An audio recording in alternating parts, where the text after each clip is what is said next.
Hello दोस्तों, नमस्कार। पराक्रम एकेडमी के करंट अफेयर सेक्शन में आपका स्वागत है। एक बार फिर हम आपके लिए लेकर हाजिर हैं देश विदेश एवं आपके प्रदेशों से संबंधित समसामयिक घटनाओं पर आधारित महत्वपूर्ण प्रश्न और उनके उत्तर, जो कि किसी भी कॉम्पिटिटिव एग्जाम के लिए बहुत ही इम्पॉर्टेंट हैं। तो आइए शुरू करते हैं आज के करंट अफेयर्स। लेकिन उससे पहले देखते हैं थॉट ऑफ द डे। हमारा आज का विचार है, जीत और हार आपकी सोच पर निर्भर करती है। मान लो तो हार होगी और ठान लो तो जीत होगी। तो हमें हमेशा ठान लेना चाहिए कि हाँ, हम जो करना चाहते हैं वो हम करके रहेंगे, तो कामयाबी हमारे कदम चूमेगी। आइए देखते हैं हमारा पहला प्रश्न।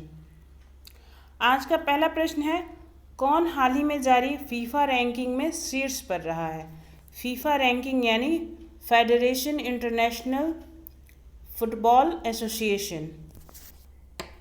इस रैंकिंग में कौन शीर्ष पर रहा है? तो इस क्वेश्चन के लिए 4 ऑप्शंस दिए गए हैं, बेल्जियम, भारत, फ्रांस और ब्राज़ील।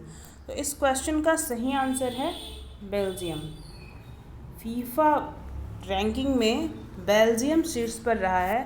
फीफा, जो कि federation international football association, federation international football association, इसकी स्थापना हुई थी 1904 में और इसके रैंकिंग में बेल्जियम शीर्ष पर रहा है। भारत का स्थान 108वां है। भारत का स्थान 108वां है। फ्रांस सेकंड पोजीशन पे है और ब्राज़ील थर्ड पोजीशन पे है। फर्स्ट पोजीशन पर है बेल्जियम। ओके, आइए देखते हैं हमारा नेक्स्ट क्वेश्चन। नेक्स्ट क्वेश्चन है, उत्तराखंड का सबसे बड़ा जैव विविधता पार्क कहाँ स्थापित किया गया है?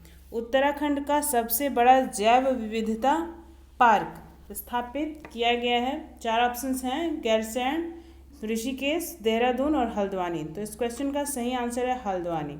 यहाँ उत्तराखंड का सबसे बड़ा जैव विविधता पार्क हल्द्वानी में स्थापित किया गया है। आइए देखते हैं हमारा नेक्स्ट क्वेश्चन। नेक्स्ट क्वेश्चन है, किस संधि को आधार बताकर नेपाली संसद के निचले सदन ने भारत के हिस्से को नए मैप में दिखाने का संविधान संशोधन प्रस्ताव पारित किया? किस संधि को आधार बताकर नेपाली संसद के निचले सदन ने भारत के एक हिस्से को नए मैप में नेपाल का हिस्सा दिखाने का संविधान संशोधन प्रस्ताव पास किया है और निचले सदन में प्रस्ताव पास भी हो गया है। अब ये प्रस्ताव अगले सदन के लिए भेज दिया गया है। तो ये पूछा जा रहा है कि किस संधि को आधार बताकर नेपाली संसद ने किया है। 4 ऑप्शंस हैं आपके सामने, सिंधु जल संधि, सुगौली संधि 1816, भारत नेपाल सुरक्षा संधि और चौथा ऑप्शन है treaty of peace and friendship 1950। तो इस क्वेश्चन का सही आंसर है सुगौली संधि। सुगौली संधि 1816। यह संधि ब्रिटिश इंडिया और नेपाली किंगडम के बीच हुई थी। नेपाली किंगडम यानी कि गोरखा रेजिडेंस के बीच हुई थी और ब्रिटिश इंडिया और नेपाली किंगडम के बीच हुई संधि, ये संधि 2 साल के युद्ध के बाद हुई थी। 2 साल लगातार ब्रिटिश इंडिया और नेपाली किंगडम का युद्ध चला था और उस युद्ध के बाद ये सुगौली की संधि हुई थी। इसी संधि को आधार बताकर नेपाली संसद के निचले सदन में भारत के हिस्से को नए मैप में दिखाने का संविधान संशोधन प्रस्ताव पारित किया गया है। आइए देखते हैं हमारा नेक्स्ट क्वेश्चन। हमारा नेक्स्ट क्वेश्चन है, भारतीय इलाके को नए मैप में शामिल करने का विरोध एकमात्र किस महिला सांसद ने किया जिसे संसद में बोलने तक नहीं दिया गया? 4 ऑप्शन हैं आपके सामने, मनीषा कोइराला, सरिता गिरी, सुरभि भट्ट और इनमें से कोई नहीं। तो जिस भारतीय हिस्से को नए मैप में दिखाने का संविधान संशोधन प्रस्ताव पारित किया जा रहा था, तो एकमात्र महिला सांसद ने इसका विरोध किया जिन्हें कि संसद में बोलने नहीं दिया गया, और वो हैं सरिता गिरी। जी हाँ, सरिता गिरी ने इस फैसले का विरोध किया था और वही एकमात्र महिला सांसद हैं जिन्होंने भारतीय इलाके को नए मैप में शामिल करने का विरोध किया, लेकिन इन्हें संसद में बोलने नहीं दिया गया। आइए देखते हैं हमारा नेक्स्ट क्वेश्चन। हमारा नेक्स्ट क्वेश्चन है, कोविड-19 की किस संभावित दवा के उत्पादन के लिए भारतीय कंपनी डॉक्टर रेड्डीज ने गिलेड साइंसेज से समझौता किया है? कोविड-19 की संभावित दवा, ऐसी संभावना जताई जा रही है कि ये दवा कोविड-19 में उपयोगी है, क्योंकि संभावित इसलिए है क्योंकि अभी रिसर्चेस चल रही हैं डब्ल्यू एच ओ द्वारा अभी रिसर्च और ट्रायल चल रहा है कि ये दवा कोविड-19 के लिए उपयोगी है। तो इस आपको बताना है कि कौन सी संभावित दवा के उत्पादन के लिए भारतीय कंपनी डॉक्टर रेड्डीज ने गिलेड साइंसेज से समझौता किया है। तो इस क्वेश्चन का सही आंसर है रेमडेसिविर। जी हाँ, ये दवा रेमडेसिविर संभावित दवा है कोविड-19 के इलाज के लिए, जिसके उत्पादन के लिए भारतीय कंपनी डॉक्टर रेड्डीज ने गिलेड साइंसेज से समझौता किया है। आइए देखते हैं हमारा नेक्स्ट क्वेश्चन है यूएस मिलिट्री एकेडमी से ग्रेजुएट होने वाली पहली सिख महिला कौन है?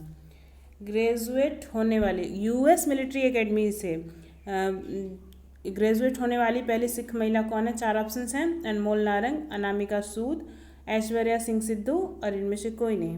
तो इस क्वेश्चन का सही आंसर है अनमोल नारंग।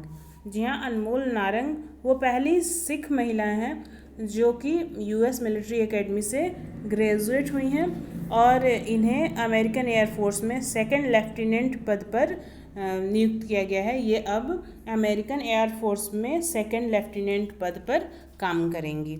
आइए देखते हैं हमारा नेक्स्ट क्वेश्चन है पाकिस्तान ने वित्तीय वर्ष 2020-21 के रक्षा बजट में कितनी बढ़ोतरी की है?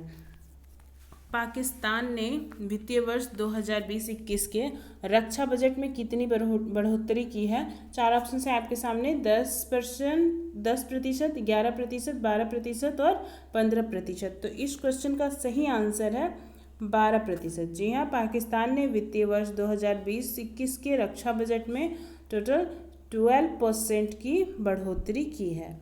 आइए देखते हैं हमारा नेक्स्ट क्वेश्चन है रिलायंस जियो प्लेटफॉर्म में निवेश की संख्या बढ़कर 10 हो गई है। इसके 2 नए निवेशक कौन हैं? रिलायंस जियो प्लेटफॉर्म में निवेश की संख्या बढ़कर 10 हो गई है, इसके 2 नए निवेशक कौन हैं? तो इसके दो नए निवेशक हैं, ऑप्शंस हैं टीजीपी और केटरटन, गूगल और आईबीएम और टीजीपी, टिकटॉक और गूगल। तो इस क्वेश्चन का सही आंसर है टीजीपी और केटरटन, जिसमें से टीजीपी अमेरिकी कंपनी है और टीजीपी ने टोटल 4,546 करोड़ का निवेश किया है और केटरटन ने 1,894 करोड़ का निवेश किया है। आइए देखते हैं हमारा नेक्स्ट